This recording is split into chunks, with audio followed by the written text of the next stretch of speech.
야고보서 두 번째 시간입니다. 음, 저희들이 지난주에 야고보서 전체적인 개관과 함께 일부에 관한 개인적인 성도에 대한 구면의 이야기를 저희들이 보았고요. 오늘 이제 두 번째 시간 저희들이 보려고 하는데, 야고보서 하면 잊지 말아야 될 것 제일 중요한 게 무엇이냐라고 이야기할 때, 제가 이제 여러 야고보 장로가 이야기하고 있는 중요한 이야기들이 있지만, 그 모든 것을 이 야고보 교회가, 이 야고보가, 아니, 장로 야고보가 편지를 쓸 때 당시 교회가 처해 있던 상황 속에서 이 편지를 우리가 읽어야 된다, 이런 말씀을 드렸어요. 그래서 저희들이 잊지 말아야 되는 것이 이 야고보서가 있었을 때 당시에 어떤 일들이 있어졌는가라고 하는 역사적인 배경입니다. 우리가 이것을 다시 한번 좀 복습을 하고 들어가면요, 특별히 일반 서신하면 일반 서신에 대한 별명을 새로 지었다라고 그랬죠. 그게 뭐냐면 박해 서신이라고 그랬어요. 박해 상황 속에서 쓰여졌던 편지들, 장로가, 교회 장로가 박해를 겪고 있었던, 고난을 겪고 있었던 성도들과 교회들에게 위로와 힘과 용기와 소망과 희망을 주는 편지가 이 일반 서신이다라고 말씀을 드렸어요. 그러면 야고보서는 도대체 어떤 박해, 어떤 고난, 어떤 힘든 상황 속에 처해져 있었는가를 알아야 되겠죠. 우리가 이제 이 박해 가운데 우리가 기억해야 되는 게 32년에서 48년 사이, 이때는 예루살렘 박해, 유대 박해입니다. 예루살렘과 유대와 뭐 갈릴리, 특히 이제 예루살렘과 유대가 되겠죠. 그때 이제 예루살렘을 중심으로 있었던 박해가 있었고요. 48년 이후부터는 이제 바울 사도가 1차 전도 여행을 48년에 출발을 해요. 그래서 48년에 1차 전도 여행을 갈라디아 지방, 키프로스 섬과 갈라디아 지방, 남갈라디아 지방을 갔다 다녀오기 때문에 이때부터 박해가 있어지기 시작하는데, 어떤 박해냐면 이방인들 가운데, 예루살렘을 떠나는 거예요. 예루살렘을 넘어서서 이방인들에게 복음이 전해지면서 이방인들 가운데서도, 이방 지역 가운데서도 박해가 있어졌다라는 거죠. 그런데 이때 뭐 대부분 박해는요, 회당을 중심으로 이루어지는 박해예요. 바울 사도가 회당에 가서 복음을 전하니까 회당에서 박해가 있어지고, 회당에서 누가 그렇게 바울 사도와 그리스도인들을 갖다가 공격을 하냐면 유대인들이 하는 거죠. 유대인들에 대한 박해. 그래서 이제 우리가 야고보서는 기록을 언제 했느냐라고 이야기하면 46년에서 49년 사이를 기록 연대를 보고 있어요. 그래서 46년에서 49년 사이에 야고보서가 기록이 되어지는데, 이때에 가장 큰 사건, 우리가 기억해야 되는 것이 있는데, 그게 뭐냐면 45년부터 시작이 되어지는 대기근이, 이 지중해 연안 가운데, 로마 제국 가운데서 엄청난 대기근이 있어졌다라는 거예요. 우리가 이제 구약 성경을 봐서 알지만, 기근이 오면 뭐 1년, 올해는 흉년 들고 내년에는 다시 이제 날씨가 좋아져서 풍년 오고 그런 게 아닙니다.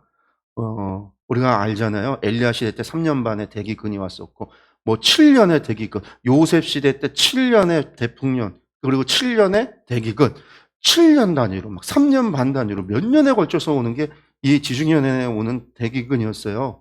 이게 사도행전 11장 28절에 보면 선지자 아가보가 예언을 하는데, 글라디오 황제 때에 대기근이 온다.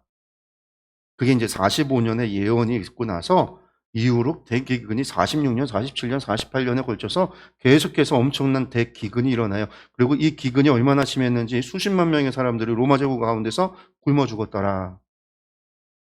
수십만 명은 아니고 이제 수만 명. 인구가 그렇게 많지는 않았으니까 몇만 명, 뭐 그래도 엄청난 수의 사람들이 굶어 죽었다라는 거예요. 우리나라도 경술 대기근인가요? 그 조선시대 때 엄청난 대기근이 있었는데, 임진왜란 때 사람 죽은 사람의 숫자보다 경술 대기근 때 굶어 죽은 사람의 수가 더 많다라는 이야기가 있을 정도로 이 기근이라고 하는 게 엄청난 재해인데, 이때 이제 선지자를 통해서 예언됐던 이것이 야고보서가 기록되어질 때 있었던 배경이라는 겁니다. 배경. 그리고 요 전에 뭐가 있었냐면 44년에 헤롯 아그리파 1세에 의해서 박해가 있어집니다. 이때 누가 처음 죽냐면 요한의 형제 야고보가, 사도 야고보가 첫 번째 순교를 당해요. 베드로가 투옥이 됐다가 천사가 문을 열어줘서 탈출을 하게 되죠. 이후로 사도들이 이 헤롯 박해, 헤롯 아그리파 1세의 박해, 이 기독교인들을 향한 박해 때문에 떠나갑니다. 떠나가. 많은 사람들이, 유대인 기독교인들이, 예루살렘과 유대에 있었던 그리스도인들이 떠나갔어요. 탈출을 한 거죠. 탈출 한마디로. 그래서 이제 그 사람들이 어디로 많이 가냐면 갈릴리 지역으로도 피신을 가고, 더 멀리 간 사람들이 시리아 안디옥, 에집트의 알렉산드리아 이렇게 많이 갔어요. 특별히 이제 시리아 안디옥으로 많이 갔어요. 시리아 안디옥. 그 시리아 안디옥에는 또 교회가 있었잖아요. 사도 바울을 파송했던 교회가 있었잖아요. 그 교회가 있었기 때문에 많은 사람들이 또 시리아 안디옥으로 많이 가요. 그래서 이제 실제로 시리아 안디옥에 그 기독교가 많은 큰 공동체가 있었고, 그 시리아 안디옥에서 성경들이 많이 기록이 됐다라고 그래요. 성경들이. 뭐 우리가 마태복음 같은 경우도 이 시리아 안디옥에서 기록이 됐다라고 이야기하는 사람들도 있고요. 많은 성경이 그때 이 시리아 안디옥에서 번역이 기록이 되는데, 그만큼 시리아 안디옥에 그리스도인들이 많이 갔다라는 거. 이렇게 이제 박해를 피해서 떠나갔던 사람들인데 그들이 경험하게 되는 것은 엄청난 대기근, 어려움이 있었다라는 거죠. 그러니까 집도 고향도 떠나서 박해를 피해서 떠났던 사람들이니까 한마디로 난민이에요. 그런 난민들이 왔는데 그 사람들이 우리가 좀 먹고 잘 살면은 그들을 도와줄 수 있는데, 우리도 먹고 살기가 힘들면요, 그 난민들을 도와줄 수 있을까요, 없을까요? 못 도와주죠. 이번에 저희가 이제 아프가니스탄 난민들을 우리나라가 받아들였는데, 그런데 아프가니스탄 난민들을 우리나라가 받아들일 수 있는 건 그만큼 경제가 성장했으니까 그러지, 우리나라가 저 아프리카 같이 못 사는 막 그런 나라였다라고 한다면 우리가 받아들일 수 있냐면 못 받아들여요. 뭐 외국에서는 우리나라가 난민에 대해서 우리가 뭐 G7까지 선진국의 반열에 들어섰는데 난민에 대해서 소홀하느냐, 국제적인 난민에 대해서 책임감이 없느냐, 이런 이야기 있을 때 혹자는 그러더라고요. 실제로 이 북한의 탈북자들이 전부 다 우리나라로 거의 다 들어오잖아요. 수십만 명의 사람들이 우리나라로 들어오는데, 여러분들 이 북한의 탈북자들이 북한은 유엔에서 정식 국가로 인정되어져 있지 않거든요. 그 사람들은 전부 난민이에요. 우리나라에서 지금 수십만 명의, 전 세계에서 가장 많은 수의 난민을 갖다가 끌어안고 받아들인 나라가 우리나라인 거죠. 근데 경제가 그만큼을 감당할 수 있는 수준의 국가 경제가 우리나라가 그만큼 올라섰으니까 가능한 거지, 그게 없으면 못하죠. 마찬가지예요. 지금 이 사람들이, 난민 같은 사람들이 박해를 피해서 떠나왔던 그 사람들을요, 교회가, 시리아 안디옥에 있는 교회가, 이방인 교회나 이 사람들이 그것을 감당할 수 있을 만큼의 경제적인 능력이 있으면 모르겠는데, 없으면 난민은요, 그 사람들이 짐이 되는 거예요. 아무리 주 안에서 형제여 자매라 할지라도, 과거에 우리가 예루살렘에 올라갔을 때의 오순절 사건을 통해서 주님 만나고, 그리고 나서 우리가 너무나 기뻐서 예루살렘 교회, 그들의 가정집에서 모이며 기도하며 찬양하며 하나님을 경배하고 함께 식사를 하고 함께 제산을 통용했다 할지라도, 지금 이런 기근 속에서 그런 일을 하는 것은 너무나 어려운 상황이었던 거예요. 그래서 야고보의 편지는 흩어진 12지파, 이스라엘 12지파가 아니라 이렇게 박해를 피해서 떠나갔던 그리스도인들을 향해서, 그들을 받아들였던 교회를 향해서 편지를 쓰는 거예요. 그들을 향해서 차별하지 말아달라. 너희가 입술로 사랑을 얘기하고 주의 복음을 이야기하면서 행동으로는 사람을 차별하고 있다라고 한다면, 너희의 말로 사람들에게 상처를 주고 공격을 한다라고 한다면, 그것이 너희의 믿음이 참된 믿음일 수 있느냐. 이게 장로 야고보가 이야기하고 있는 바다라는 거예요. 그래서 우리가 이제 야고보서를 이런 배경 안에서 봐야 야고보서의 진정한 의미가 무엇인지를 알 수 있는 거죠. 제가 여러 번 말씀드렸어요. 루터 같은 경우는 배경 상황을 몰랐어요. 이렇게 읽질 않았다라는 거예요. 왜냐면 성서학이 루터 때까지만 해도 발전되지 않아서, 그때의 관심은 성경의 배경을 알아서 실제 역사적인 사건에서 하는 이 편지가, 이 성경이 왜 쓰여졌고 어떻게 전달이 된 것인가에 대한 관심보다는 그냥 문장, 글자 자체에 초점이 맞춰져 있었기 때문에. 그래서 야고보서를 지푸라기 복음서, 차라리 정경에서 뺄 수만 있다면 이 야고보서를 성경에서 제거하고 싶다라고 하는 말을 루터가 했었던 거예요. 근데 야고보서는 그런 책이 아니다. 도리어 초대교회로 올라가면 모든 복음서, 사도행전 다음에 첫 번째 오는 성경이 야고보서였어요. 왜 그러냐? 바울 서신보다 야고보서가 훨씬 권위 있는 책이었어요. 왜 그러냐? 교회의 장로가, 오늘날로 치면은 로마 가톨릭으로 치면 교황이 교회들에게 내린 편지이기 때문에, 감리교로 친다면 감독회장의, 뭐 사실 감독회장의 뭐 권위가 그렇게 있는 건 아니니까 저희 감리교 안에서는 그렇긴 하지만, 그런 감독회장이 교회들에게 보내는 서신인 거죠. 코로나 시국에 교회들에게 교회 예배와 이것을 이렇게 했으면 좋겠다라고 보내는 편지, 뭐 이런, 그렇게 본다고 한다면 바울 사도는 그냥 개인적인 전도자에 불과했고, 야고보는 교회의 지도자요 장로였으니까 훨씬 더 권위가 있었기 때문에, 과거에 초대교회 당시에는 야고보서가 복음서 사도행전 다음에 첫 번째 들어가는 편지, 그렇게 중요했던 편지였다라는 거예요. 우리가 이제 이런 배경을 기억을 하면서 우리가 이제 두 번째, 우리가 이제 지난주에 이어서 우리가 말씀을 보도록 하겠습니다. 예. 전체 보기 보시면, 예, 야고보서는 5장까지 되어져 있는데, 첫 번째 일부가 시험에 대처하는 개인의 바른 자세, 성도 개인의 바른 자세, 이게 이제 1장의 말씀이었고, 제가 지난주에 여기까지 했어요. 개관부터 시작해서 1장 27절까지 이야기, 개인의 바른 자세에 대해서 이야기를 했고요. 오늘은 이제 2장부터 나머지 부분을 하려고 하는데, 이 두 번째 부분은 시험에 대처하는 공동체의 바른 자세입니다. 그러니까 앞서의 시험이라고 하는 것은, 야고보는 지금 일어나고 있는 박해와 고난, 그리고 대기근이라는 고난, 그 모든 것을 시험으로 바라보고 있는 거예요. 그리고 그것은 우리를 성장시킬 수 있는 기회로 보고 있는 거죠. 그래서 우리가 이제 1장 시작할 때 이제 야고보가 그렇게 말을 하면서 이 시험을 참고 견디라라고 이야기를 했었던 거죠. 이때 개인의 바른 자세를 이야기했다면 2장에서 4장까지는 이제 공동체, 교회 공동체에 대한 이야기입니다. 근데 여기서 우리가 기억해야 되는 것이 있습니다. 우리가 이제 46년에서 49년 사이에 야고보서가 쓰여졌다라고 그러는데요. 49년, 여러분들 AD 70년에 예루살렘이 멸망하기 이전까지 교회 건물이 없었어요. 예루살렘 멸망하고 70년 이후에도요, 교회 건물이 없었어요. 우리가 이제 성지순례 가면은 무슨 기념교회 보는데, 그거 전부 다 몇 년 되지 않은 거예요. 뭐 로마 가톨릭에서 지은 교회, 그리스 정교회에서 지은 교회, 어느 교단에서 지은 교회, 뭐 한 몇백 년 되지 않은 뭐 그런 교회들이지, 이 시기에 1세기 때 교회들이 아니에요. 1세기 때는요, 이런 교회가 없었어요. 그럼 초대교회, 여러분들 초대교회라고 이야기하는 사도행전에 나오는 그 교회들도 이런 교회가 아니에요. 제가 이제 성역 공부하면서 혹은 주일 오후 예배 시간에 여러 번 말씀드렸지만, 이스라엘 사람, 그리스도인들이 그러면 예배를 어디서 드렸는가? 여러분들 이스라엘 사람은 전부 회당 가서 예배 드렸어요. 유대인들과 같이. 유대인들과 같이 회당에서 예배를 드렸고요. 예루살렘 멸망하는 70년에 멸망하고 나서도 회당에서 예배를 드리다가 70년 이후부터 회당에서 쫓겨나요. 그리스도인들이. 유대인들과의 갈등 때문에.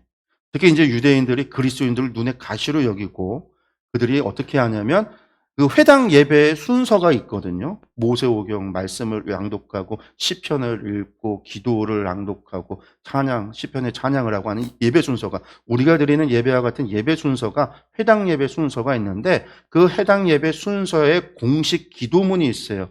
18개의 기도문을 낭독하는데, 그 18개의 기도문 가운데 12번째 기도문이 뭐냐면 그리스도인들을 향한 저주 기도문이에요. 이게 70년부터 시작해서 90년에 이제 유대인들이 모든 회당에서 이 저주 기도문을 낭독하기로 결정을 하고, 그 이전부터 그리스도인들을 향한 저주를 교회 예배 가운데 회당 예배에서 하기 시작을 했어요. 그래서 이 갈등 때문에 70년 이후에 그리스도인들이 회당에서 쫓겨나는 거죠. 쫓겨나는 게 아니라 못 갈 수가 없는 거예요. 예배 때 참여하면 자신들을 저주하니까 어떻게 예배를 드릴 수 있겠어요. 그래서 그런 갈등으로 교회가, 그리스도인들이 회당에서 나와요. 그래서 뭐가 생기는 거예요? 이제 그리스도인들만의 예배 공동체를 만들기 시작하는 거예요. 그게 이제 교회가 되는 거예요. 그러니까 이 교회의 시작은 사실상 90년 넘어가야지예요. 이런 교회 건물로 이제 회당과 같이 아니라 사람들이 모여서 예배드리기 시작하는. 그러니까 야고보서가 기록될 때는 교회가 없었다라는 거죠. 교회 건물이 없었다라는 거예요. 회당에서 드렸다라는 거예요. 그러면 그리스도인들만의 모임은 어디서 했겠는가? 어디서 했어요? 집에서 한 거예요. 집에서. 우리가 이제 빌레몬서에 보면 빌레몬의 가정집을 골로새 교회 성도들의 모임 장소로 제공해서 골로새 교회의 가정교회가 빌레몬 집이었다라고 이야기했잖아요. 그것처럼 누군가의 큰 저택을 가지고 있는 사람들이 자신의 집을 그리스도인들의 모임 공동체, 모임의 장소로 제공을 하는 거예요. 그럼 그 사람들이 모여서 회당 예배처럼 예배 드렸냐면 회당 예배처럼 예배 드리는 게 아니에요. 어떻게 예배 드리냐면 일을 해야 되니까 낮에는 일을 하고요. 저녁에 모여요. 그럼 저녁에 모여서 뭐 하냐면 식사를 해야 되는 거예요. 그래서 연회를 펼쳐서 식사를 하고 밥을 먹으면서 그 밥 먹는 장소에서 뭐가 시작이 되냐면 원래 이제 로마의 식사, 연회라고 하는 그 식사의 순서가 있습니다. 그 예배 자체에서 뭘 하냐면 찬양, 식사 중에 막 이제 건배하자고 하는 거 있잖아요. 근데 그런 거에 찬양을 하는 거예요. 그날 순서를 맡은 사람이 하나님을 향한 찬양, 주님을 향한 찬양을 하고 순서를 맡은 사람이 나와서 설교를 하기도 하고 사실은 설교가 아니라 자신의 신앙 간증을 하는 거죠. 간증과 같은 것도 하고 예수님께서 이렇게 말씀하셨습니다라고 이야기하기도 하고 또 이 마을에 우리가 있는 공동체 안에 외부에서 온 사람들이 사도와 같은 사람들이 방문하며 그 사람을 모셔서 그 사람한테 이야기를 듣고 하는 게 식사 시간에 벌어지는 거예요. 그러니까 토요일 안식일이 되는 토요일에 그 사람들은 회당에 가서 예배를 드리고 그리고 나머지 날들 가운데에는 이 사람들이 그렇게 모여서 그리스도인들이 함께 식사를 나누고 음식을 통용하며 하나님을 예배하는 거예요. 그러니까 사도행전에 음식을 통용한다는 게 모임은 밥 먹으려고 맨날 모이니까. 그래서 예배 때는 무조건 밥을 먹었어요. 그래서 이제 그런 얘기가 있죠. 기독교는요, 식사에서 시작했다. 밥 먹으면서 시작을 한 거예요. 야고보 편지가 기록이 되는 46년에서 49년에도 그리스도인 공동체 모임이 그렇게 진행이 됐어요. 그런데 나중에 회당에 모이지 못하고 나니까 그리스도인들이 회당에 안 모이고 자기들끼리 모이다가 안식일 날 모이지 않아요. 다음 날 모였어요. 주일날. 아침에 모이고 밤에 모였는데 일 나가는 사람들이 아침에 모이기 힘들어지니까 저녁에 모이는 거죠. 그런데 이제 나중에 로마에서 휴일을 일주일 가운데 7일 가운데 일요일이 되는 그날을 쉬는 날로 공식적으로 정해요. 그러니까 우리가 지금 오늘날 주일날 쉬는 날이잖아요. 그러니까 6일 일하고 하루 쉬는 걸 로마 제국이 만든 거예요. 로마의 황제가. 왜 만들었냐면 일요일은 태양신을 섬기는 날이에요. 그래서 일요일이 태양신, 월요일은 월신, 그 다음에 화, 수, 목, 금, 토가 다 신들이 있어요. 그 신들에게 제사 드리는 날들인데 그 중에 이제 대빵이 태양신이니까 태양신을 섬기는 날을 갖다가 쉬는 날로 정했어요. 유대인들은 토요일 날 쉬는데 안식일에 쉬는데 그러니까 안식일하고 그리스도인들이 확실히 이제 유대인하고 완전히 갈라서게 되고 주일날 쉬니까 우리 아침에도 모이고 저녁에도 모이고 두 번씩 모이기 시작을 한 거예요. 그래서 우리가 지금도 주일날 예배 2번 드리는 게 거기서 시작부터 거기서 온 거예요. 아침 먹으면서 함께 예배하고 저녁 먹으면서 일 나간 다음에 돌아와서 저녁 먹으면서 예배 드렸던 전통에서 그리고 나서 나중에 로마가 기독교가 국교가 되니까 이 일요일을 태양신 숭배의 날을 일요일이 아니라 주님의 날로 바꾼 거죠. 그리스도인들이 그날 계속 예배를 드렸어요. 그리고 그날은 어떤 날이에요? 예수님께서 안식 후 첫날에 부활하신 날이기 때문에 주님의 날이라고 해서 주일을 지키기 시작한 거예요. 이거는요, 언제 시작됐을까요? 자꾸 이름 말이 지금 씹히는데, 어, 콘타, 콘, 콘티난티스 대제. 자꾸 이름이 갑자기 이러네요. 어쨌든 국교가 된 게 300년이 넘어가서요. 그러니까 4세기 때 주님의 날로서 지키기 시작했다. 우리가 이제 그렇게 생각합니다. 그러니까 이때는요, 그러니까 이 사람들이 지금 모이는 게 어디에서 모이느냐? 이런 교회에서 모이는 게 아니라 가정집에서 식사 자리에서 모이고 있구나. 그 식사 자리가 그냥 밥 먹는 자리가 아니라 예배 드리는 자리고, 그리고 그것이 애찬을 나누는 자리고, 그리고 또 예수님께서 그랬잖아요. 내 피와 내 살을 기념하라고 그랬잖아요. 그래서 모든 식사 자리가 항상 성만찬의 자리예요. 근데 우리 같이 이런 이제 뭐 교독을 하고 막 거룩한 그런 게 아니라 빵을 들고서는 우리 그리스도의 살입니다. 같이 먹고 포도주를 나누고서는 그리스도의 피입니다. 함께 마시고. 그런데 그냥 그 식사 자리에서 성만찬이 이루어지고 애찬이 이루어지고 찬양이 이루어지고 설교를 듣고 예배가 이루어지고 그게 식사 자리인 거예요. 근데 식사 자리에 뭐가 있냐? 매번 그 집에서 식사를 그러니까 장소를 제공한다고 해도 매주마다 모든 식사를 다 제공을 하면요. 아무리 그러니까 엄청난 재물이 필요하잖아요. 그러니까 사람들이 돌아가면서 했어요. 그래서 이제 그 식사를 위해서 이번 주 예배 모임을 연회를 위해서 돈을 제공한 사람. 그 사람이 그날 식사의 주인이에요, 주인. 그럼 그 사람이 돈을 낸 사람이 그 식사의 모든 순서를 그 사람이 다 자리 배치도 그 사람. 그리고 이제 그 사람에 의해서 순서를 하고 누구를 설교자로 세울 건지도 하고. 근데 중요한 건 대기근이 왔다라는 거죠. 돈 없는 사람, 난민들이 왔다라는 거죠. 박해를 피해서 떠나왔던 유대인 기독교인들이 온 거죠. 그러니 그 식사 자리가 사람은 늘어나고 돈은 많이 지출돼야 되고 그런 상황에서 어떤 일들이 벌어지겠어요? 돈 있는 사람, 깨끗한 사람, 좋은 자리, 더러운 사람, 뭐 옷이 거지같이 좀 막 그런 사람, 난민같이 냄새나고 막 그러면 나쁜 자리. 이런 일들이 식사의 자리에서 막 벌어지기 시작해요. 지금 그게 공동체, 이들이 말하는 공동체, 야고보서에서 말하는 공동체예요. 식사 자리. 그러니까 이런 예배의 공동체, 예배의 모습이 아니라 식사의 모습 속에서, 식사를 통해서 이루어지는 예배 모습 속에서 이루어지는 것. 그래서 이제 우리가 먼저 보면 세 가지를 얘기하는데 2장 1절에서 2장 26절까지 2장에서는 차별하지 말고 믿음을 증명하라. 3장에서는요, 혀를 다스리고 지혜로 행하라. 그리고 4장에서는 세상과 법하지 말라라고 합니다. 아까 제가 콘스탄티누스 대제. 제가 이제 콘탄 자꾸 색깔이 안 나서 말에 씹혀서 콘스탄티누스 대제 때죠. 그게 4세기경. 그러니까 300년이 넘어서요. 300년. AD 300년이 넘어서. 그래서 우리가 주일날 예배드리고 주님 주일이라고 부르기 시작한 게 거기서 오는 거예요. 우리가 이제 율리우스 역을 따지잖아요. 태양력을 따져서 태양력을 따라서 이렇게 만들어진 거는 처음 만들었을 때 일, 월, 화, 수, 목, 금, 토 이렇게 되어졌기 때문에 지금도 일, 월, 화, 수, 목으로 이름을 부르는 건데 그거 전부 다 로마의 신들이에요. 신들. 그리고 그 순서가 왜 그렇게 됐냐면 이건 여담이긴 한데 당시에 과학이 그 당시에 지구가 있고 지구 위에 태양이 이렇게 그러니까 하늘에 별들이 고정되어져 있잖아요. 북극성은 항상 거기 북쪽에 있고 그 주변에 북극성이 있고 북두칠성이 있고 고정된 별들이 하늘에 천구로 이렇게 되어 갖고 고정된 별들이 있는데 저 하늘에서 움직이는 것들이 있어요.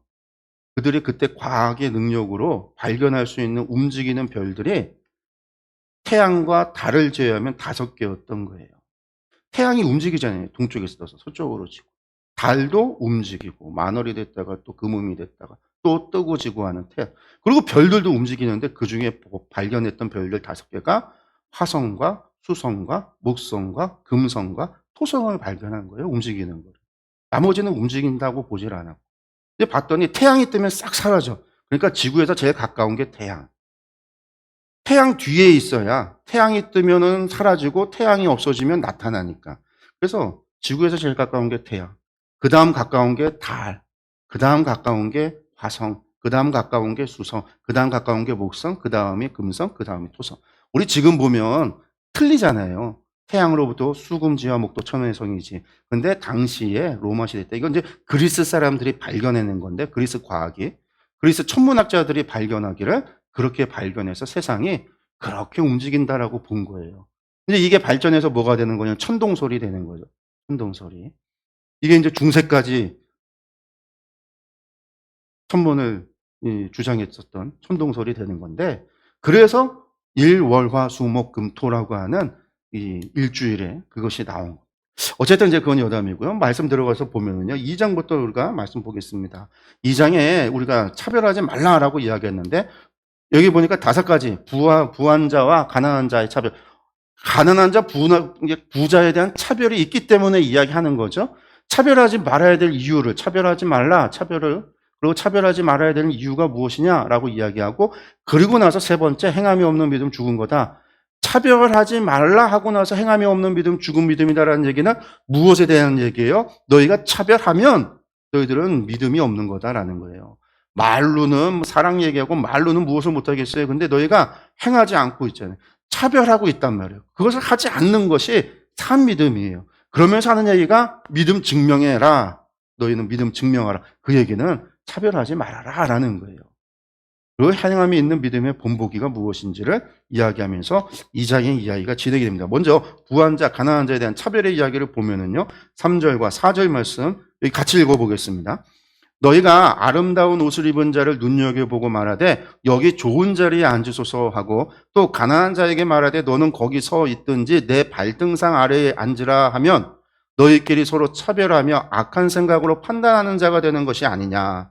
여기 보면 나오죠. 아름다운 옷 입은 사람은 좋은 자리에 앉으소서. 가난한 자는요, 내 발등상 아래 앉으라. 예전에 제가 설교 들을 때 뭐라고 설교를 들었냐면요. 그때는요, 이런 식사 자리 예배 이걸 모르니까, 목사님들도 잘 예전에는 몰랐으니까, 그러니까 어떻게 설교를 하냐면 좋은 자리에 앉으소서. 그래서 교회 앞에 좋은 자리에 앉고, 가난한 사람은 저 문 밖에 세웠다라는 거예요. 내 발등상 아래에 앉아라. 이건 좀 문 밖에 저 입구에 앉혔다라는 거예요. 근데 그 얘기가 아니란 말이에요. 이런 교회가 없었다고 그랬죠. 없었다. 식사 자리였다. 그럼 여기가 지금 제 앞에가 좋은 자리냐? 제일 좋은 자리인데 아무도 안 앉잖아요. 저희도 아무도 안 앉죠? 부담스러운 자리. 좋은 자리는 좀 눈에 안 띄는 자리. 근데 여기 보세요. 왜 이런 얘기를 하느냐? 지금 이게 예배의 자리가 아니라 이걸 얘기하는 거예요, 이거를. 이게 당시 로마 시대 때 예수님 당시 유대인들도 마찬가지예요. 이들이 식사를 어떻게 했냐면 이렇게 식사를 했어요. 이렇게. 이게 지금 최후의 만찬, 예수님의 최후의 만찬을 일러스트로 그림을 그려놓은 건데 우리는 미켈란젤로의 최후의 만찬 일자 식탁에 쭉 앉아서 예수님 가운데 있고 이렇게 앉아 있는 것만 보잖아요. 그거는 중세 때 이렇게 있다가 긴 테이블에 놓고서는 주변에 긴 의자를 놓고 여기에 사람들이 보통은 3명, 3명, 3명에서 9명이 함께 식사를 하는 자리인데 이렇게 누워서 밥을 먹었대요. 예. 이 로마 시대 때 그리스 사람, 유대인들이 이게 연애하는 모습. 그럼 여기에서 이제 제일 중요한 사람이 어디에 앉느냐? 여기서 예수님이 누구로 보이죠? 예수님 보이시죠? 딱 보니까 흰색에 보통 빨간 거 천 두르고 있으면 예수님이잖아요. 네. 예수님. 여기가 1번이 가장 중요한 자리예요. 이 1번이. 여기가 이제 제일 상석이에요. 상석이 여기에 앉습니다. 그리고 이제 두 번째가 두 번째 이 오른편에 그래서 제일 첫 시작되어지는 2번에 있는 사람이 누구냐면 이 사람이 이제 여기에 이것을 이제 연회를 이거를 갖다가 돈을 대고 식사를 준비하고 행했던 연회장이 2번 여기에 있는 거예요. 그다음에 이제 그 다음에 중요한 사람, 그 다음에 높은 사람이 어디에 앉냐면 세 번째 그 예수님 1번 옆에 앉는 거죠. 그리고 나서 이제 순서가 어떻게 되냐면 시계 방향으로 이렇게 돌아가요. 그래서 맨 마지막에 4번 맨 끝에 자리에 앉는 사람이 누구냐면 제일 신분이 낮은 사람이 앉는 게 아니죠. 눕는 거예요. 그래서 이때 누울 수 있는 사람은요. 신분이 높은 사람만 누울 수 있어요. 이런 그림들이 여러분들 구글이나 그런 데서 이제 옛날 그림, 예수님 로마 시대 때 식사 모습 보면 많은 이제 그림들이 있는데 이런 그림들을 보는데 요 자리에도 앉아 있는 사람이 있을 수 있어요. 앉아 있으면 신분이 낮은 사람. 여자가 앉아 있다 그럼 대부분 창녀예요. 여자들도 누울 수 있지만 앉아 있는 여자가 있으면 보통 창녀예요. 그리고 이제 서서 다니는 사람들은 누구냐면 시종 드는 사람. 그리고 이제 보통 요 밑에는 뭐가 왔다 갔다 하냐면 개들이 왔다 갔다 해요. 식탁에서 떨어지는 부스러기를 먹기 위해서. 그 수라보니게 여인이 예수님 만났을 때 식탁에서 떨어지는 음식을 개도 먹는다고 이야기하잖아요. 그때 그 이야기가 여기 밑에 이제부터 개가 이 떨어진 음식을 먹고 그리고 중요한 건 이제 그 거지들 같은 경우가 요 바닥에 앉아 있어요. 내 발등상 아래. 아까 야고보에서 얘기했던 발등상 아래에 둔다는 게 보통 거지들이에요. 요 그림 한번 볼까요? 이게 이제 좀 더 사실적이죠. 여기서부터 이렇게 시작이 됩니다. 이렇게 시작이 돼요. 연회장이 여기 있고요. 두 번째 가장 주인, 이 여기 상석인 사람이 여기서 지금 뭐 음료수를 갖다가 받고 있고, 여기서 시종도는 종이 있는 거죠. 이렇게 누워 있어요. 여기 보면 이제 한 사람이 무슨 말을 하고 있는 건지 뭐 이제 뭐 하고 있고, 요 가운데 있는 사람이 이때 지금 뭐를 순서를 맡아서 행동하는 것 같아요. 근데 여기에 뭐가 있냐면 지금 여기 발등상 아래에 누가 있어요? 그지가. 이 바닥에 떨어진 음식인데 요 개가 돌아다니면서 떨어진 음식을 먹고 있고, 요 밑에서 그것을 같이 먹고 있는 사람이 그지. 보통 푸토코스라고 이야기하는 가난한 사람. 그러니까 우리가 이제 다시 말씀을 좀 보면은요. 우리가 말씀을 우리가 보면,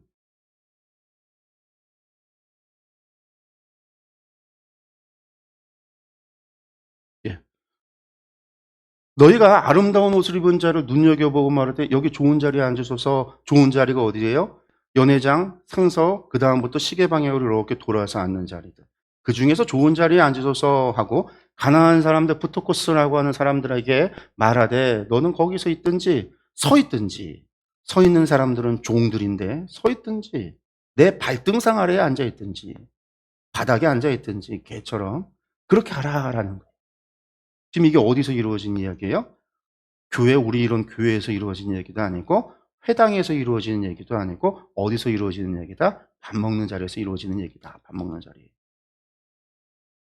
밥 먹는 자리. 바로 여기에서 이루어지는 자리다라는 거. 우리가 이것을 기억을 해야 된다라는 거죠. 그러니까 이제 여기에서 야고보가 이야기합니다. 차별하지 마라라고 이야기해요. 그러면서 차별하지 말아야 될 이유 뭐라고 얘기하냐면, 너희가 만약 성경에 기록된 대로 내 이웃 사랑하기를, 여기서 뭐하고 연결을 짓고 있냐면 이웃 사랑하기를 내 몸과 같이 사랑을 하신 최고의 법을 지키면 잘하는 것이거니와. 여러분들, 이것이 무슨 법이에요? 예수님께서 율법을 완성하셨다라고 주셨던 말씀이고, 뿐만 아니라 유대인들은 기본적으로 율법의 완성이 바로 이 레위기 19장에 나오는 이 말씀이다라는 것을 태어나서 그들의 그러니까 일평생 살아오면서 늘 듣는 거예요. 하나님 사랑하고 이웃을 사랑하는 것이 율법의 최고의 법이다. 그들 랍비들이, 유대 랍비들이 그들의 미드라시에서 계속해서 가르쳐 와서 그들이 알고 있는 거예요. 예수님께서 완성하셨다라고 했던 바로 그거, 사랑하기를 내 몸과 같이 하라 하신 최고의 법을 지키면 잘하는 것이거니와, 만일 너희가 사랑을 차별하면, 좋은 자리에 앉히고 거지라고 해서 내 발등상 바닥에 개와 같이 앉혀놓으면 이것은 죄를 짓는 것이다. 율법이 너희를 범법자로 정죄할 거다. 누구든지 온 율법을 다 지키다가 하나만 범해도 그 사람은 죄를 범한 자가 된다. 그래서 차별하지 말아야 되는 이유는, 이것은 법으로 일단 사람 불쌍히 여기서 인간과 인간적으로 생각해서 그걸 넘어서서 기본적으로 율법에 정해진 거라는 거예요. 하나님께서 명하신 거라는 거예요. 이 율법이 과거에 폐하진 율법이 아니라 예수 그리스도 안에서 다시금 완성하여 우리에게 주신, 반드시 우리가 지켜야 하는 법이라는 거죠. 그래서 그거 지키지 않으면 죄인이다, 범한 자가 된다, 죄를 하나를 범하면 모두 범한 죄인이다, 아예 그렇게까지 말하고 있는 겁니다. 그 다음에 이제 2장 14절 17절에서 행함이 없는 자는 죽은 믿음이다. 내 형제들아, 만일 사람이 믿음이 있노라 하고 행함이 없으면, 차별을 하면, 말을 바꿔봐요. 차별을 하면 무슨 유익이 있으리요? 그 믿음이 능히 자기를 구원하겠느냐? 만일 형제나 자매가 헐벗고 일용할 양식이 없는데 너희 중에 누구든지 그에게 평안히 가라, 덥게 하라, 배부르게 하라 하면 그 몸에 쓸 것을 주지 아니하면 무슨 유익이 있으리요? 맞아요. 지금 당장 중요한 게 뭐예요? 헐벗고 일용할 양식이 없고 배고파 있는데 거기에 대고 아무리 평안하라 평안하라 이야기한다고 해서 그것이 유익이 되느냐? 안 된다라는 거죠. 당연한 거 아니겠어요? 예수님께서는요, 배고픈 자에게 먹을 것을 주셨어요. 아픈 자를 치유하여 주셨어요. 말로만, 입으로만 이야기하신 게 아니라. 그래서 입으로만이 아니라 행함이 없으면 아무 유익이 없고, 그리고 그런 믿음이 자기를 구원할 수 없다라는 겁니다. 이와 같이, 그래서 뭐라고 얘기합니까? 이와 같이 행함이 없는 믿음은 그 자체가 죽은 것이라. 죽은 것이라. 우리가 이 배경을 다 띄워놓고 보면 야고보를 갖다가 자꾸만 행함이 없는 믿음은 그 자체가 죽은 것이라 앞에서 율법을 얘기하죠. 그러니까 야고보서는 여전히 구약의 율법에 매여서 그리스도의 복음을 이야기하지 않으니까 이것은 행함을 얘기한다 해서 지푸라기다. 이런 말도 안 되는 이야기를 하고 있는 거예요. 지금 어떤 상황? 지금 당장 교회 안에서 우리가 함께 식사를 나누는 그 식사 공동체 안에서 이런 차별이 벌어지고 있는데 입으로는 사랑을 얘기해요. 입으로는 선을 이야기해요. 뭐 입으로는 이웃을 섬겨야 된다라고 이야기해요. 입으로는 무엇을 말을 못하겠어요. 그런데 실제로는 아무것도 행하지 않는 것. 그것은 위선이라는 거예요. 위선. 복음서에서도 예수님께서 수없이 바리새인들과 서기관들을 비판할 때 무엇에 대해서 비판했냐면 그들의 위선에 대해서 비판했어요. 입으로는 이야기하고 지키지 않는. 예수님께서 싸우신 것은 율법이 잘못됐다고 해서 율법하고 싸운 게 아니라 율법을 이야기하면서 하나님의 법을 이야기하면서 지키지 않았던 위선의 신앙을, 그 위선의 신앙과 싸웠던 거예요. 야고보서의 이야기도 위선의 신앙 이야기하고 있는 거죠. 다시 한번 이 이야기를 본다면요, 우리 기억해야 돼요. 우리는 믿음이 행위라고 하는 것 안에 믿는 건 반드시 행동하게 되어져 있어요. 우리가 믿지 않으면 행동하지 않아요. 그리고 지식이 있는데 우리가 아는 것대로 다 하진 않아요. 아는 것 중에서 지키는 것이 있어요. 우리가 모르는 것도 할 수 있어요. 모르는 것도 행동할 수 있지만 우리가 안다고 다 하지 않아요. 다이어트 좋다 해도 안 해요.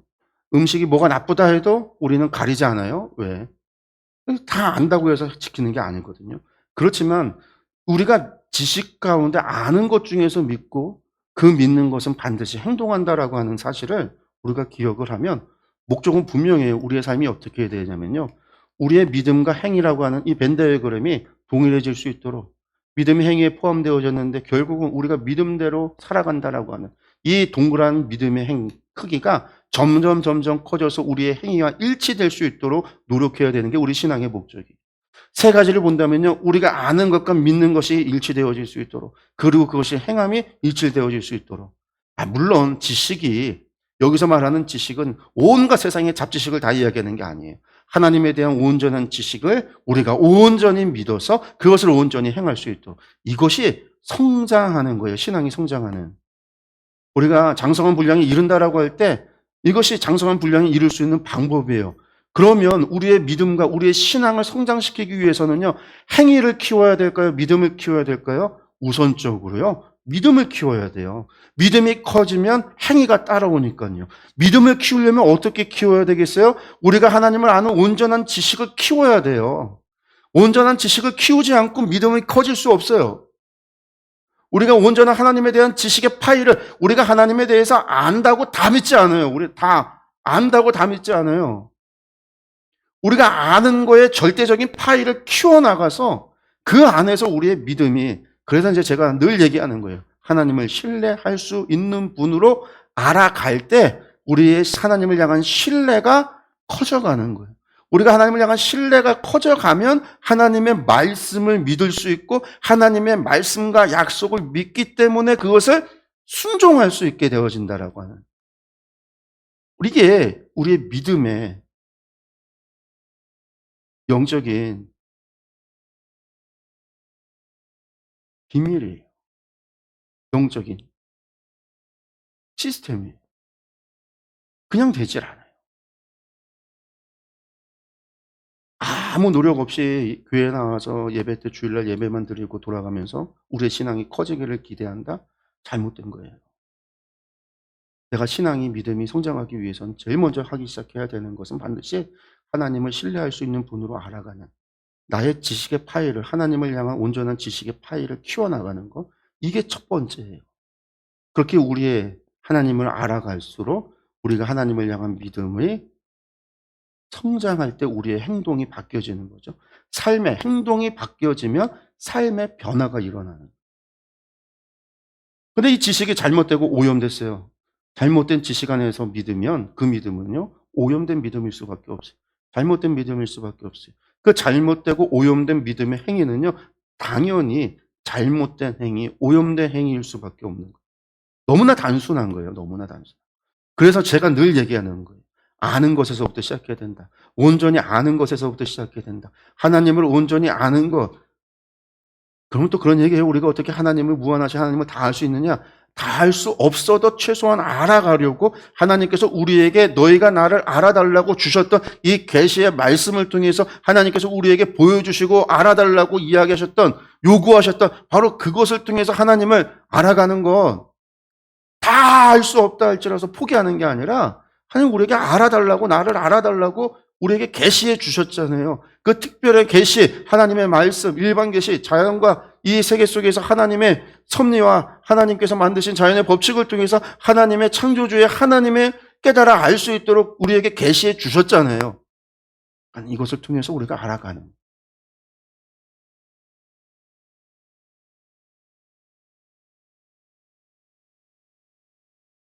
오늘 말씀도 마찬가지예요. 우리가 야고보서 이 배경을 모르면 야고보서 오해한 거잖아요. 알고 나니까 이 말씀이 어떤 말씀인지를 알아가는 거잖아요. 이것을 바르게 알아가야 바른 믿음이 가는 거죠.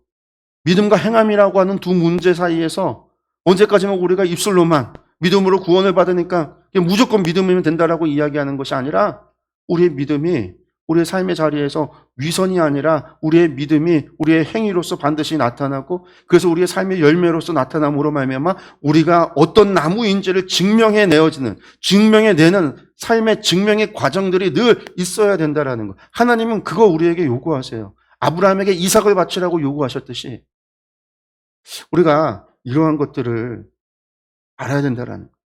2장 18절에서 20절 야고보도 이야기합니다. 뭐라고요? 믿음을 증명하라고 말씀합니다.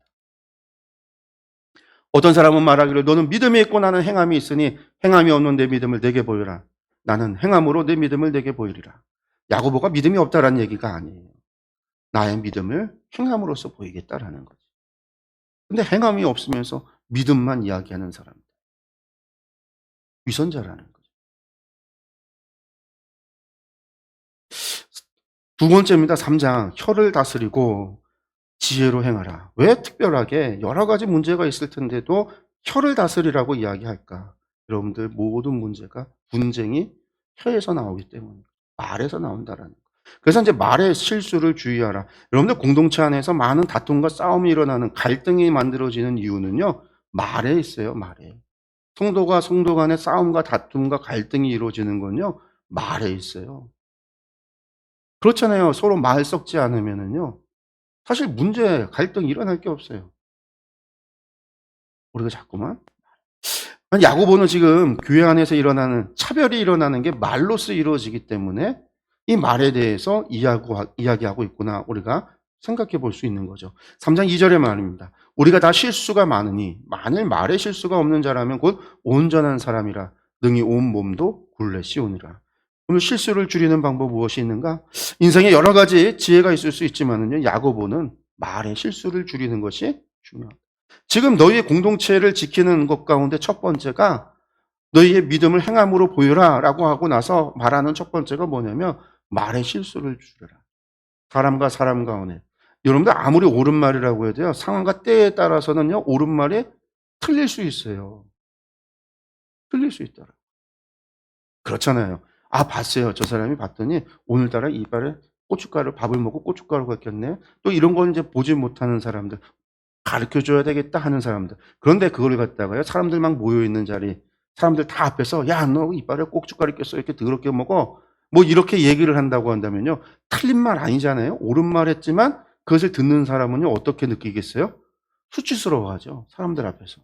조용한 뒤로 가서, 야, 지금 이빨에 좀 낀 것 같아요. 빨리 어떻게 좀 해봐. 이야기한다면 수치스럽지 않잖아요. 아, 저 친구가 나에게 알려줘서 이렇게 했구나라고 생각할 수가 있죠. 그런데 상황에 따라서도요, 옳은 말이 옳지 않을 수가 있는 거예요. 사람을 공격할 수 있는 거예요.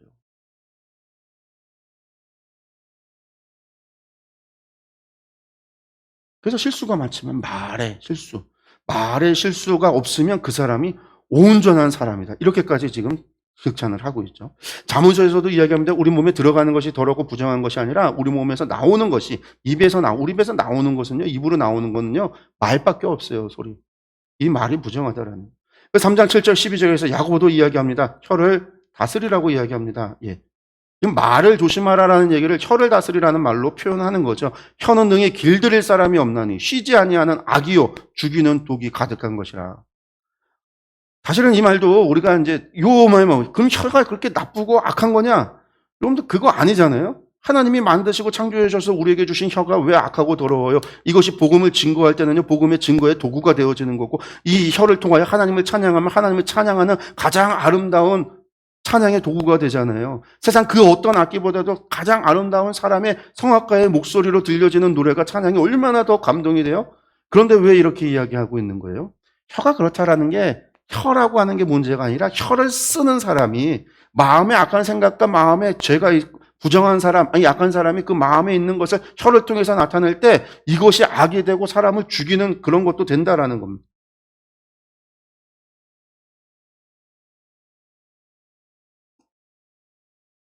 여러분들 야고보가 지금 이 이야기를 왜 하고 있을까요? 말에 대해서 이야기하고 혀에 대해서 이야기하는, 사실상 말에 대해서 이런 이야기하는 이유는 뭘까요?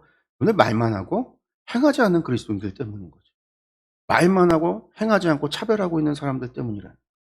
그리고 그러한 차별이 성도들을 상처 주기 때문에, 시험에 들게 하기 때문에. 여러분들 교회를 흔들리게 하는 것이 교회 밖에 있는 교회를 대적하는 이들로 인한 밖에도 있어요. 교회를 흔들리게 하는 것이 이단과 같이 거짓 진리가 교회에 침투해서 교회를 흔드는 경우도 있어요. 그런데 많은 경우에 교회를 흔들리게 하는 거는요, 박해나 이단의 문제보다도요, 사람과 사람 가운데 갈등 때문에. 그 갈등이 말로 다 표현되어지고. 많은 교회들이 실제로 이단 때문에 막 흔들리고 아니요, 그런 교회들 그렇게 많지 않더라고요.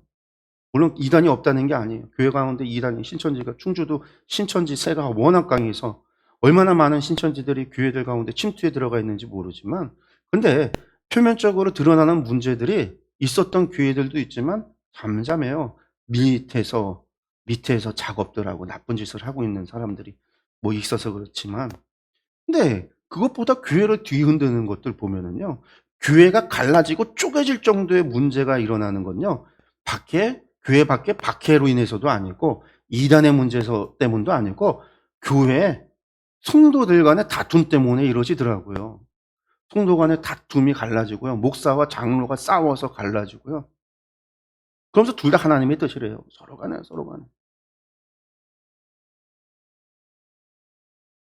그처럼 말이라고 하는 것이 교회를 쪼개길 수도 있는, 사람을 죽일 수도 있는 악이거든. 그러니까 이것을 얼마나 주의하고 조심해야 될까. 우리가 말하는 것에 있어서 조심해라. 이것이 이제 야고보가 이야기하고 있는 겁니다. 그러면서 이제 3장 13절에서 18절에 위로부터 난 지혜로 행하라. 말을 어떻게 해야 되냐? 위로부터 난 지혜로 행동하고 말해라. 이렇게 이야기합니다. 17절, 18절 말씀. 오직 위로부터 난 지혜는, 그 위로부터 난 지혜가 뭐냐? 첫째는 성결하고, 다음에 둘째는 화평하고, 또 관용하고, 양순하며 긍휼과 선한 열매가 가득하고 편견과 거짓이 없다. 위로부터 난 지혜. 다른 게 아니라는 거예요, 여러분. 위로부터 난 지혜로 행하라는 게, 위로부터 난 지혜로 통해서 우리가 말하라. 어떻게 말하라? 성결하게 말하고, 화평과 관용함으로 말하고, 양순하며 긍휼과 선한 열매가 가득함으로 말하고, 편견과 거짓이 없이 말하고. 그렇게 말하는 사람이 화평하게 하는 자들인 거죠. 그렇게 화평하게 하는 자들은 화평으로 심어 의의 열매를 거둔다. 여러분들, 의의 열매가 다른 데서 오는 것이 아니라 우리의 말을 통해서 화평케 함으로 말미암아 이루어진다. 그 다음에 이제 4장에서 무엇을 얘기하냐면 세상과 버타하지 말라고 이야기합니다. 4장 1절에서 17절에 세상과 버타하지 말라 들어가면 다툼과 원인, 갈등의 모든 원인은 정욕, 욕심에서 온다라고 이야기하고요. 그리고 세상과 버타는 것은 하나님과 원수되는 일이다. 그리고 세 번째는 형제를 판단하지 말고 헛된 계획을 세우지 말라라고 이야기합니다. 먼저 4장의 1절에서 3절 말씀 보면은요. 너희 중에 다툼이 어디로부터 나느냐? 지금 너희 중에라는 얘기는 흩어진 12지파 교회 성도들, 너희들 가운데 너희 중에 교회의 싸움이 어디서부터 있고 교회 안에 다툼이 어디서, 여러분들 초대교회 안에서도 다툼과 싸움이 있었다라는 얘기죠. 어디서부터 나냐라는 거예요. 전부 다 정욕으로부터 난다. 욕심 때문에 나는 거다. 욕심 때문에 나는 거다. 너희는 욕심을 내어도 얻지 못하여 살인하며 시기하여도 능히 취하지 못함으로 다투고 싸우는도다. 너희가 얻지 못하면 구하지 아니하기 때문이요 구하여도 받지 못하면 정욕으로 쓰려고 잘못 구하기 때문이다. 그러니까 사실 정욕으로 욕심으로 행하는 모든 것은요 다 헛된 거예요. 하나님 앞에 구해도 받지 못하는 거 정욕으로 쓰려고 우리가 구하는 거 잘못됐다라는 거예요. 우리의 욕심과 우리 마음의 정욕을 따라서 하나님 앞에 간구하는 거요 안 된다라는 거예요. 하나님 주여 로또 이번 주에 당첨되게 하옵소서. 안 된다라는 거예요. 안 된다라는 거. 안 된다라는 거. 두 번째 세상과 버타는 거 4장 4절에서 10절인데 4절과 5절 말씀만 보면은요. 가늠한 여인들아 세상과 벗된 것이 하나님과 원수됨을 알지 못하느냐. 그런즉 누구든지 세상과 벗이 되고자 하는 자는 스스로 하나님과 원수되는 것이다. 여러분들 그리스도인은요. 누구예요? 그리스도의 도를 따르는 사람을 그리스도인이라고 하죠. 하나님의 백성을 뭐라고 불러요? 거룩한 백성이라고 불렀습니다. 여러분들 거룩이라는 카도시는 구별이라는 뜻에서 왔다고 그랬죠. 우리는 세상과 구별되고자 하나님께서 세웠는데 우리가 하나님과 구별되지 못하고 세상과 동화되어졌다고 한다면 우리는 더 이상 하나님의 백성의 자격이 없는 거예요. 우리는 세상과 동화되려고가 아니라 세상으로부터 구별되고자 하나님께서 택하여 구원하신 거죠. 우리를 택하여 구원하신 것, 택하여 구별하신 이유는 세상과 구별되라고 구별하신 거예요. 근데 우리가 세상과 똑같아요. 우리의 목적과 우리의 삶의 방향이 똑같다라고 한다.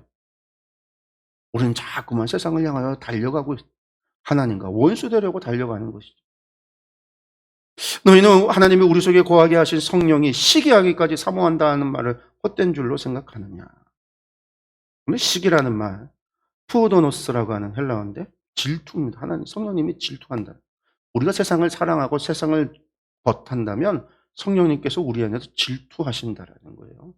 그러면서 사모한다라는 말은요, 에피포데오라고 하는데 갈망한다, 원한다라는 거예요. 질투하기까지 우리를 갈망하고 우리를 원하신다라는 거예요. 하나님은 우리를 원하시고 계세요. 독점하기를 원하세요. 세상과 구별돼서 독점하고 갈망하고 계시는데 우리가 세상과 버타여 세상을 사랑하여 자꾸만 세상으로 달려가면 질투하시는 성령님께서 여러분들 질투가 어떻게 나아가죠? 오늘 질투가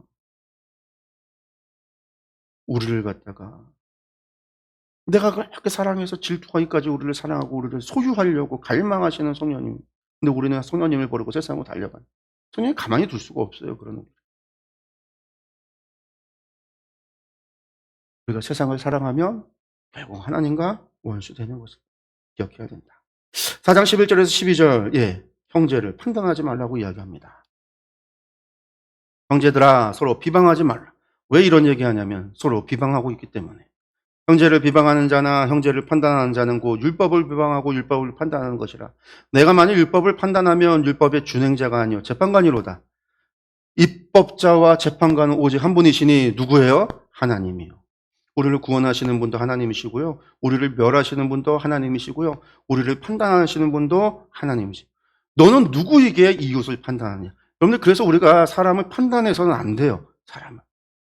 교회 안에서도 보면은요, 사람 판단하는 거 너무나 쉽게 판단하는 것을 봐요. 그런데 그 사람의 상황과 환경이 어떤 줄을 모르고 그냥 판단하는 것, 여러분들 그게 그 사람을 사실은 판단하는 거는요, 칭찬하기 위해서 판단하기보다 비방하려고 판단하는 경우가 많아요. 비방하려고.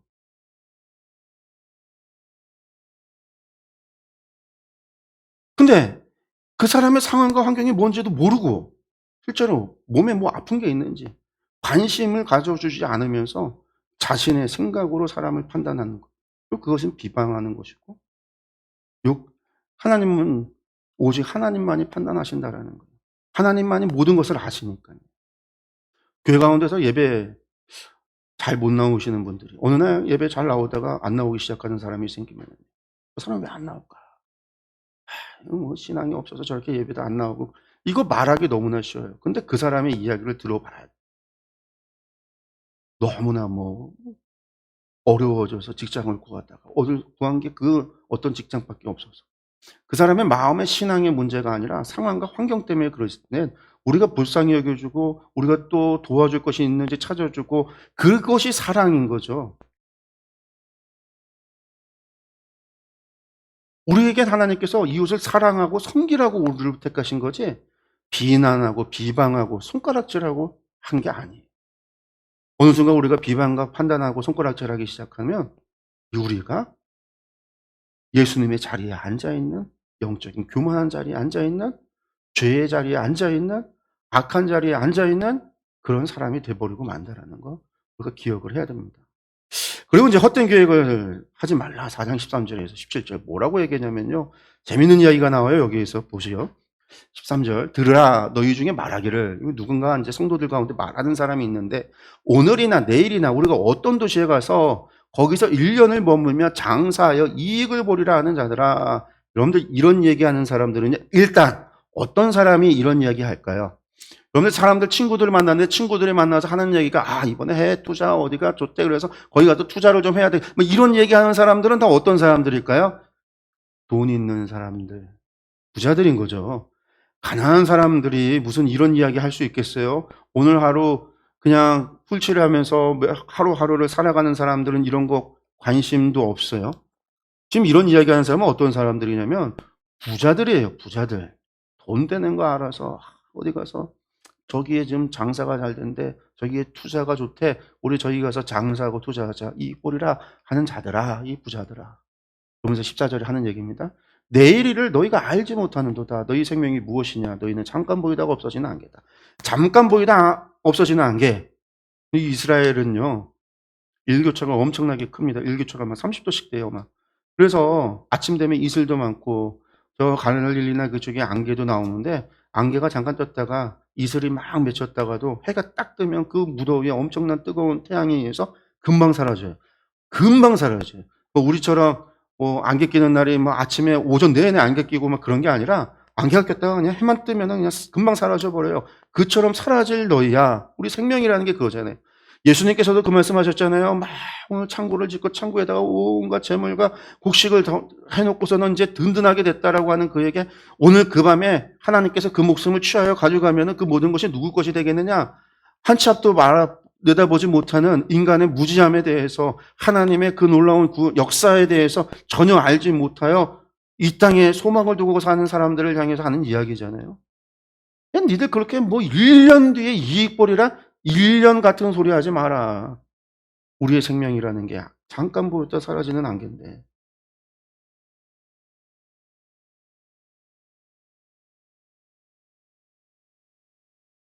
종말 얘기하는 사람들.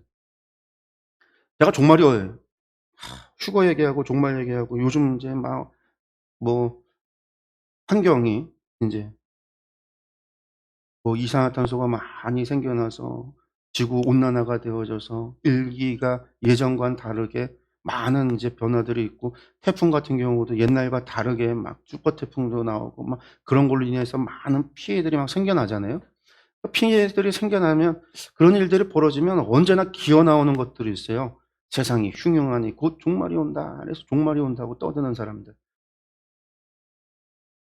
이거는 초대교회부터 시작해서 지난 2000년 동안 한 번도 빠지지 않고 늘 나왔던 것들이. 그래서 그런 것들 다 거짓이다라고 이야기하면 저는 종말이 안 온다라고 이 생각을 하는 거예요. 그런 게 아니에요. 종말은 봐요. 전 주님 다시 오는 날을 소망해요. 근데 주님은 언제 오시느냐? 아무도 알지 못하는데 우리에게 주신 거는요. 종말이 언제 올지 날짜 계산하고 세상에 어떤 징조가 있는지를 쳐다보고 그렇게 세상 보고 날짜 보고 하늘 보라고 하나님 하시지 않았어요. 마지막까지 어떻게 하라고요?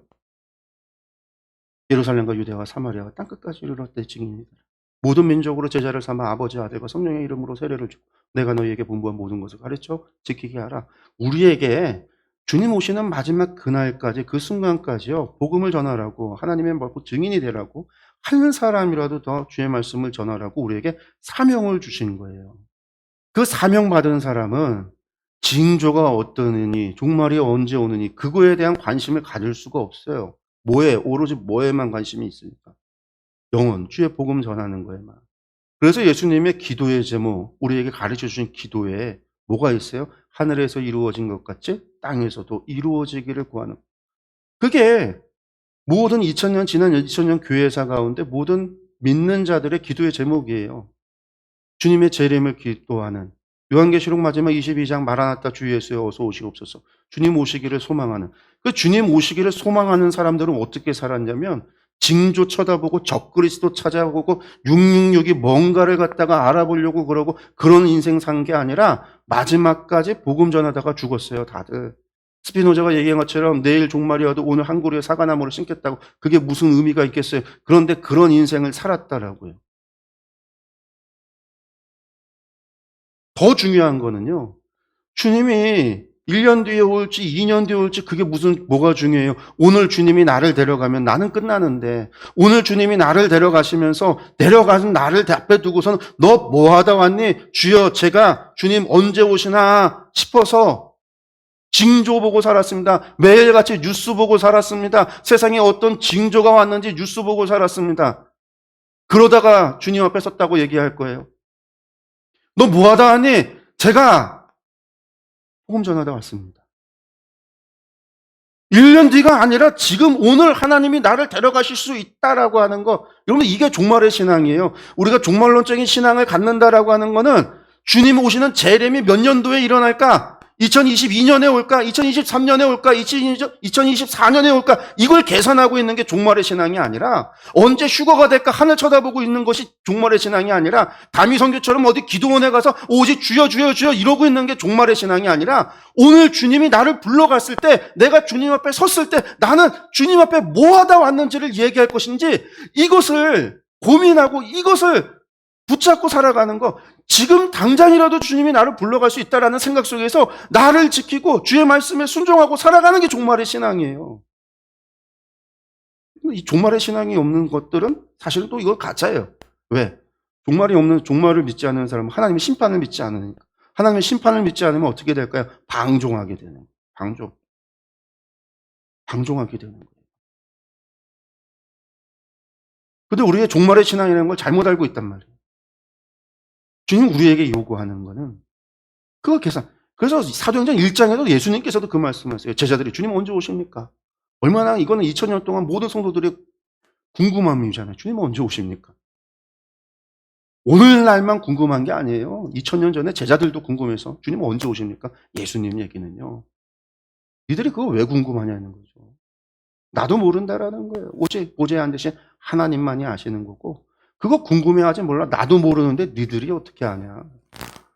우리가 알아야 되고 우리가 관심 가져야 되는 거는 예루살렘과 온 유대와 사마리아 땅끝까지 이르러 내 증인이 되는 거 이것이 우리가 관심 가져야 되는 것이지. 그리고 주님 앞에 섰을 때 또 뭐 하다 왔느냐. 주여 제가 예루살렘에서 주여 제가 유대에서 주여 제가 사마리아에서 제가 주여 땅끝에서 복음 전하다 왔습니다. 주의 증인이 돼서 왔습니다. 라고 얘기할 수 있어야 되지. 근데 어리석은 사람들은 이러고 있다라는 거예요. 무슨 1년 뒤를 얘기하고 있어요. 무슨 2년 뒤를 얘기하고 있어요. 어리석은 사람들이라는 거죠. 너희가 도리어 말하기를 주의 뜻이면 우리가 살기도 하고 이것이나 저것을 하리라 할 것이거늘 이제도 너희가 허탕한 자랑을 하니 그러한 자랑은 다 악한 것이라. 그런 얘기를 해도 도리어 말하기를 주의 뜻이면 우리가 살기도 하고 이것이나 저것을 하리라. 아직도 뜻이면 이것도 하고 저것도 하리라. 이익을 볼 것, 돈 벌 것을. 주의 뜻이면 내가 성공하리라. 돈 벌 거다. 투자해서 돈 벌 거다. 이제도 너희가 허탕한 자랑을 하니 그러한 자랑은 다 악한 것이다. 사람이 선을 행할 줄 알고도 행하지 아니하면 다 죄다. 지금 우리에게 부자들에게 재물이 있는 이유가 뭐라고요? 선을 행할 수 있는 능력이 있음에도 행하지 않는 것이 죄인 거예요. 하나님 죄라고 여기신다라는 거죠. 지금 당장 하나님께서 오늘 나를 데려가실 수 있는데 저 1년 뒤에 돈 벌어서 할게요. 좀 투자해서 돈 좀 많이 뻥튀기 해서 좀 더 키우면 그때서 할게요. 오늘 하나님 데려가셨을 때 넌 뭐라고 얘기할 거냐? 하나님 제가 열심히 계획을 세웠는데 하나님이 저를 불러왔어요. 그러니까 제가 지금 하나님 앞에 이야기할 게 아무것도 없는 이유는 하나님께서 저를 너무 일찍 불러왔습니다. 불러왔기 때문입니다. 그렇게 얘기할 것이냐. 지금 오늘 지금 우리가 할 수 있는 것이 무엇이냐. 그 얘기는요, 지금 가난한 사람들, 난민대에서 왔던 사람들, 그들을 향해서 뭐 하라라는 얘기일까요? 선을 행하라.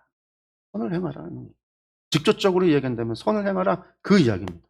그러고 나서 이제 5장 마지막 이제 인내와 기도로 승리하라라고 이야기하는데요. 여기 이제 5가지 5장의 이야기를 좀 보면은요. 악한 자에 대한 경고, 악한 자에 대해서 경고합니다. 그리고 오래 참고 믿음을 굳게 하라. 지금 환난과 시험의 때니까. 그리고 맹세하지 마라. 어떤 그 믿음의 기도를 하고 미혹된 자를 구원하라라는 것으로 마칩니다. 우리 악한 자를 부자 이야기 들어보시면요. 들으라 부한 자들아. 여기 들으라 하면 히브리어로는 쉐마인데 보통 쉐마 이스라엘아 들으라 했는데 여기서는요. 부한 자들에게 들으라라고 하고 있습니다. 왜? 지금 교회에 일어나는 모든 문제의 원인과 근원이 어디서부터 출발이 되냐면 부한 자들의 차별로부터. 그러면서 너희에게 임할 고생으로 말미암아 울고 통곡하라. 너희에게 임할 고생. 왜 올까요? 그들이 선을 안 하고 있기 때문에, 행하고 있지 않기 때문에, 이웃사랑을 행하고 있지 않기 때문에, 성도의 어려움을 도리어 차별로 하고 있기 때문에, 너희 재물은 썩었고 너희 옷은 좀 먹었으며 너희 금과 은은 녹이 쓸었으니 이 녹이 너희에게 증거가 되며 불같이 너희 살을 먹으리라. 너희가 말세에 재물을 쌓도다. 여기서 보세요. 말세의 재물. 그런데 이때가 말세면은요, 지금 2000년이 지난 오늘은 어떤 때예요? 이 말이 그 얘기, 종말의 얘기가 아닌 거죠. 주님 앞에 서는 날이 다 말세인 거예요, 정말. 물론 주님 재림이 오시는 날도 종말이지만, 여러분들 개인적으로 다 우리가 죽어서 하나님 앞에 서는 날이 종말이에요. 그 앞에 아무리 쌓아두어서 뭐 하겠냐는.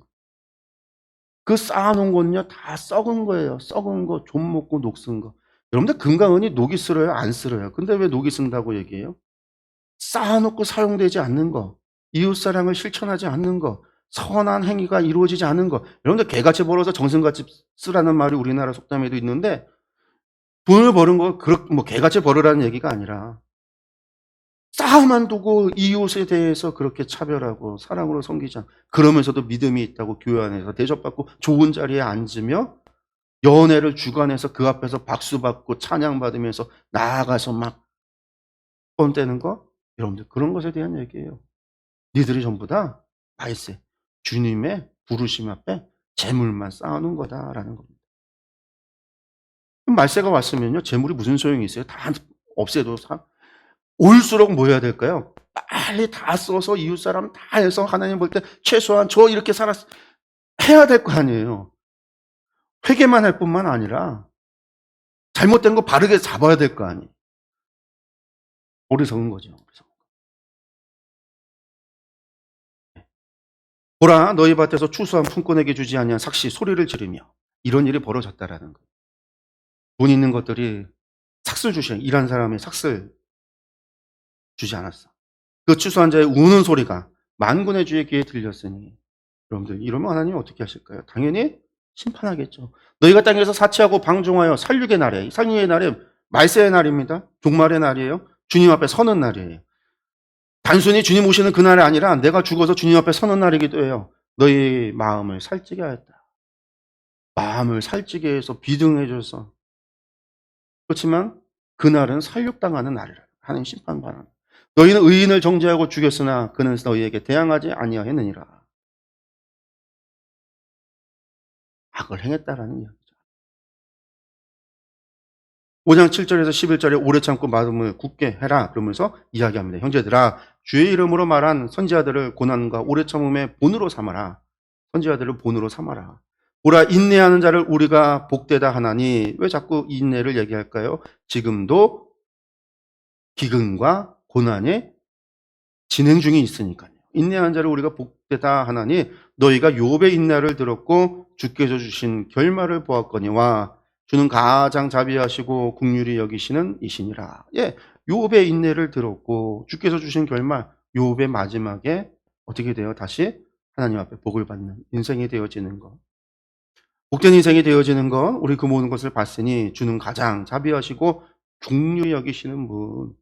그러니까 우리가 참고 견디고 이겨내기만 한다면 하나님께서 우리에게 갚아주실 것이다라는 이야기인 거죠.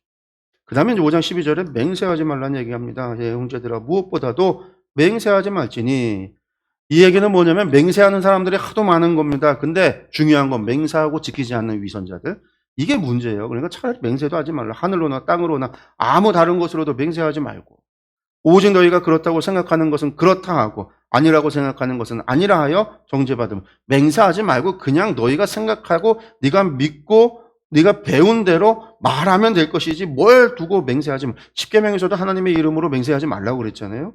맹세하지 말라. 이런 사람들이 하도 많으니까. 그 다음에 이제 믿음의 기도를 5장 13절에 18절에 이야기합니다. 결국 이 고난에서 우리가 인내로 이겨낼 수 있는 건 다른 게 아니에요. 너희 중에 고난당하는 자가 있느냐? 그는 기도할 것이요. 즐거워하는 자가 있느냐? 그는 찬송할지니라. 너희 중에 병든 자가 있느냐? 그는 교회 장로들을 청할 것이요. 그들은 주의 이름으로 기름을 바르며 그를 위하여 기도할지니라. 믿음의 기도는 병든 자를 구원하리니 주께서 그를 일으키시리라. 혹시 죄를 범하였을지라도 사하심을 받으리라. 그래서 믿음의 기도로 고난 중에 하나님 앞에 간구하고, 여름 들었을 때 하나님을 의지하고, 우리가 즐거울 때 하나님을 찬양하며, 우리의 입술로 우리의 말과 혀로 다 죄가 아니라 하나님 앞에 기도와 찬양으로 하나님을 의지하라라는 것으로 이야기하고 있습니다. 그런데 맨 마지막에 이제 미혹된 자를 구원하라고 권면합니다. 내 형제들아 너희 중에 미혹되어 진리를 떠난 자를 누가 돌아서게 하면 너희가 알 것은 죄인을 미혹된 길에서 돌아서게 하는 자가 그의 영혼을 사망에서 구원할 것이요 허다한 죄를 덮을 것이다. 미혹되어 진리를 떠난 사람들, 미혹됐다라는 거는요, 거짓 진리에, 거짓에 속아서 미혹된 거예요. 속아서 넘어간 거예요. 이단 같은 것에 빠져서 진리를 떠난 거예요. 그런 사람을 돌아서게 한다면 그것이 그의 영혼을 사망에서 구원하는 것이 될 거예요. 미혹으로부터 구원하는 것이, 미혹으로부터 빠져나오게 하는 것이, 이단이나 거짓된 것으로부터 빠져나오게 하는 것이 그를 구원하는 것이 된다라는 거죠. 왜요? 진리 가운데 가는 게 첫 번째니까요. 우리가 믿음이 아무리 많아도 잘못된 믿음은 우리를 구원에 이르게 하는 믿음이 안 돼요. 오직 예수 그리스도와 하나님을 향한 온전한 지식 안에서의 믿음이 우리를 구원에 이르게 하는 능력이 있는 것이지, 잘못된 믿음. 세상에 불교인들이 믿음이 없는 게 아니죠. 믿음이 있어요. 자기들 믿음이. 저 무슬림들이 믿음이 없는 게 아니라 그들의 믿음이 있는 거예요. 힌두인들이 그들의 믿음이 있는 거예요. 또 신천지인들이 그들의 믿음이 있는 거예요. 믿음이 있어서 자기 집안 다 살림 다 팔고 가족까지 버려가면서 빠져드는 거 아니에요? 믿음이 있어서 행하는 것이지. 믿음의 확신을 가지고.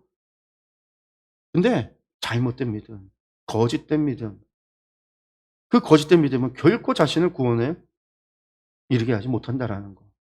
그러니까 거기에서 구원하는 것만 그를 도리어 구원하게 이르게 하는 거고, 구원에 이른다라는 건 우리의 죄를 덮는다라는 얘기죠. 하나님께서 우리를 정결하게 칭의하신다라는 이야기입니다.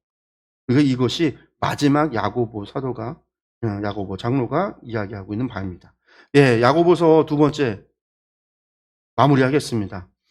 야고보서 핵심 한마디로 얘기한다면요, 참된 믿음으로 시험을 이겨내라. 지금 엄청난 시험, 환난과 고난이 몇 년에 걸쳐서 지금 지속이 되고 있는 상황, 그 어려운 상황 속에서 집도 고향도 떠나서 나그네 되었던 그리스도인들, 유대인 기독교인들, 오늘날 지금 난민과도 같은 그 기독교인들이 종교의 자유를 찾아서 떠났던 그들에게 도착했던 곳은 이방인 기독교인들 혹은 헬라인 기독교인들, 헬라파 그리스도인들이 있었던 그 도시에, 그들 교회 공동체에 스며들고 함께하는 데 있어서 많은 갈등과 어려움이 있었고, 그런 어려움과 갈등 속에서 입으로만 사랑을 얘기하고 입으로만 믿음을 얘기하고 입으로만 복음을 이야기하는 것이 아니라 너희가 말하는 믿음을 너희가 행함으로써 보여내라. 그래서 그 믿음, 우리가 행함이 있는 살아있는 그 믿음으로 이 시험을 이겨내자라는 거죠. 이겨내자. 이게 장로 야고보가 12지파, 흩어져 있던 12지파들에게 전했던 야고보서의 말씀이다라는 거 기억하셨으면 좋겠습니다. 오늘 여기서 마무리하겠습니다. 기도하겠습니다.